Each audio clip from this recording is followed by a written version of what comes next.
Na sua vida, como que foi essa etapa, assim, esse processo que você teve, Júlia, justamente da sua, infância para sua juventude, onde você era uma pessoa ali que se destacava, porque você já tinha algo inserido na sua mente, você já sabia onde você queria chegar. Como que foi para você esse processo? Você teve uma referência, alguém que você olhou assim e falou: "Cara, eu vou modelar essa pessoa". Quem foi sua referência? A minha mãe. A minha mãe sempre foi uma referência pra mim. A minha É mãe e uma o meu pai. excelente boa referência. Sim, a minha mãe é uma excelente referência, mas Uhum. sempre ela e o meu pai ali encaminhando junto. A minha mãe, por ela ser uma mulher, né, negra, deficiente, que Sim. rompeu muitos paradigmas, que veio Uhum. de uma realidade muito escassa. Minha mãe sempre foi maluquinha também, então todo mundo falava que eu parecia com ela. Empreendia, fazia tudo que tinha vontade, nunca tinha nada difícil pra ela. Uhum. E ela sempre foi uma referência pra mim muito forte, foi o meu maior modelo Uhum. desde a infância, porque é uma mulher com muita determinação, que foi muito perseguida, muito apedrejada Uhum. durante a vida, que sofreu muito e não teve um momento que ela falou assim: "Ah, eu vou desistir, eu vou Sim, parar". Eu nunca vi minha mãe falar isso. Então eu acho que por isso que no meu dicionário não teve essa palavrinha desistir. Não teve. sim. Nunca Nunca fez pensei. parte, você sempre Cara, foi nunca. E eu não vou ser hipócrita aqui de falar que eu pensei em desistir pra parecer bonito. Nunca pensei. Eu sempre falo assim: menos uma maneira de dar certo. Então, dessa maneira, deu errado. Então, menos uma maneira de dar errado, né, na verdade. Então, uhum. toda vez que eu fazia algo que dava errado, eu falava assim: desse jeito eu já não vou tentar mais. Então, vamos para um novo caminho. Se esse novo caminho desse errado, menos uma chance. Vamos para outro caminho. Não pensava assim: ah, será que não é para me fazer isso? Ah, acho que eu não vou fazer isso mais, não.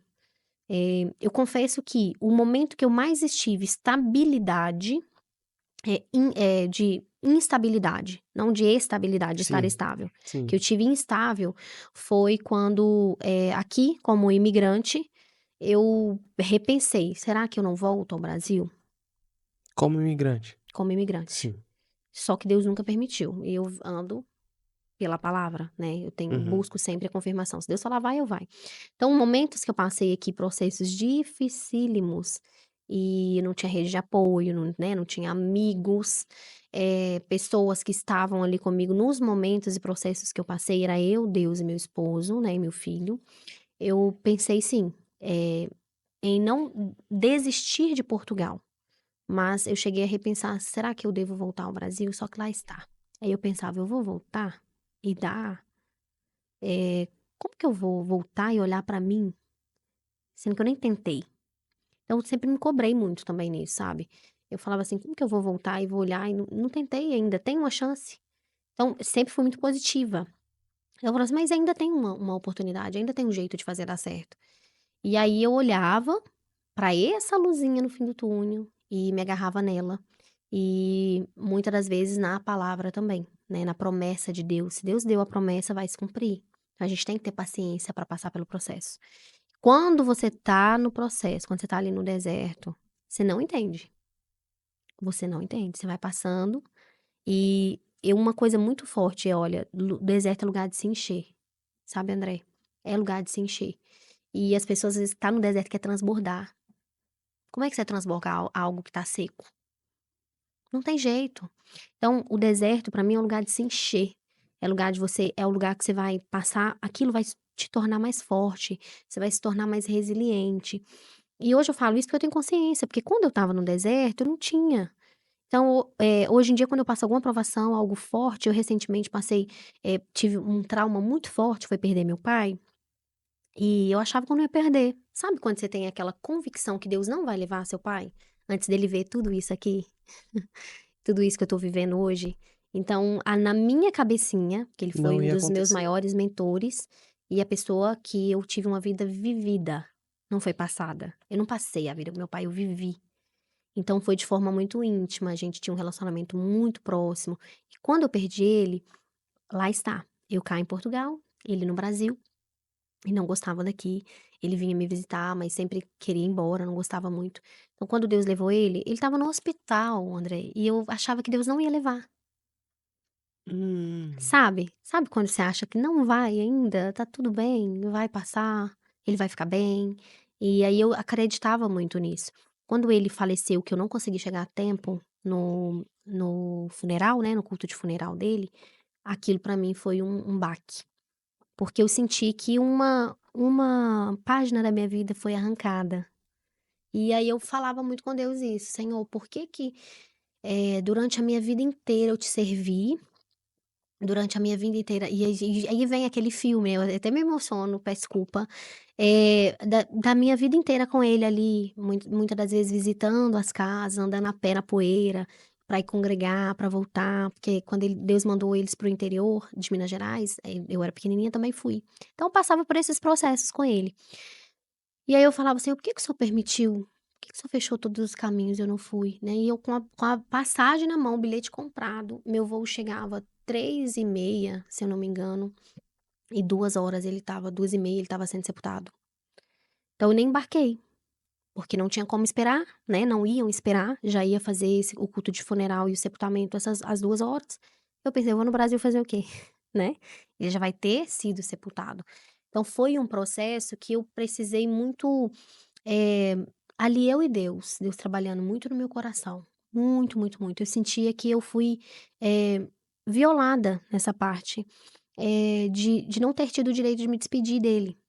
Mas na minha cabeça eu achava que ele nem ia. Então quando eu recebi notícia que ele realmente, faleceu, meu mundo caiu. Mas não por ele falecer, não sei se você tá entendendo, Sim, mas pelo sim, cenário. sim, sim, Porque o perfeitamente. facto dele falecer é comum, Uma a hora gente ia chegar, espera. sim, Até porque ele me criou falando que viver é Cristo e morrer é lucro. Acho que era sim, essa viver é a Cristo, morrer é viver é lucro. Cristo e morrer é lucro. E sempre que ele se despedia, ele falava: "Se não nos vermos mais aqui, nos veremos lá no céu". Sempre. Ele vinha aqui em Portugal, viajava, era sempre assim. A gente às vezes falava no telefone e no vídeo, né, quase sempre, era sempre assim. Ele sempre tinha essa mensagem. Se ele chegasse aqui, ele mudava a atmosfera desse lugar, só com a presença dele. Sorriso, uma áurea boa, sabe, um rostinho maravilhoso, um caro servo de Deus. Então eu fiquei muitos momentos eu falei: "Senhor, por que que o Senhor permitiu?", né. Uhum. Mas Deus estava também me forjando, e eu não estava entendendo, Exato. sabe. Fui forjada no fogo, no fogo, no fogo, no fogo, no fogo. E eu senti assim, a gente tem um livro, né, da vida. E aí tem a infância, tem a primeira infância, tem tudo que você passou. Eu fui a filha Uhum. dele da velhice, né, então ele já era aposentado, passei bastante tempo de qualidade com ele. Fui a caçula, não que as minhas irmãs não tenha tido contato e tenha tido esse amor, mas eu tinha essa intimidade, né, esse relacionamento bem próximo com Uhum. ele. E mudei, olha pra você ver, mesmo sendo muito, próxima dele, da minha mãe, eu imigrei. Eu queria cortar o cordão. Eu sabia que eu tinha que migrar para me crescer, eu sabia que eu tinha que ir para longe, eu tinha essa promessa de Abraão, sempre tive, e ela ficava ali no meu coração. Mas, quando aconteceu de eu perder ele, sabe quando você nunca nem imagina esse cenário? Imaginava assim: "Se Deus levar meu pai ou minha mãe, né, no Brasil, eu vou lá, eu vou, né, eu vou a tempo, eu vou conseguir chegar". Eu nunca imaginei na minha vida inteira que eu não ia estar nesse dia do sepultamento do meu pai, que pra mim é um momento único, é um momento importante, tem um significado. Pode ser que as pessoas falem assim: "Ai, mas que bobagem". Não, pra mim tem Tem significado, significado, sim, pra mim tem significado. sim. E eu senti como se essa página, e sabe quando você tá vendo tudo acontecer? Uhum. Tudo acontecer e você não tem controle? Deus me tirou totalmente do controle, totalmente. Eu fui forjada literalmente no fogo, então ele me tirou totalmente do controle, tudo aconteceu, o sepultamento, organizaram o sepultamento, o culto funeral, nã nos horários, e eu, as 2 mãos atadas. Eu não tinha o que fazer. Daqui de longe, o que que eu ia fazer? Não, vai ter que esperar, né, eu vou assim mesmo e vou chegar lá, já estava sepultado. Então eu escolhi nem embarcar. Então nem embarquei para o Brasil, fiquei e eu tive aí após ele falecer, como eu te falei, não foi pelo falecimento da carne em si, Uhum. porque a força que eu vivi com ele em vida é o que ficou, a marca ficou em mim, os Uau, ensinamentos ficou em mim, uau. o propósito, o legado.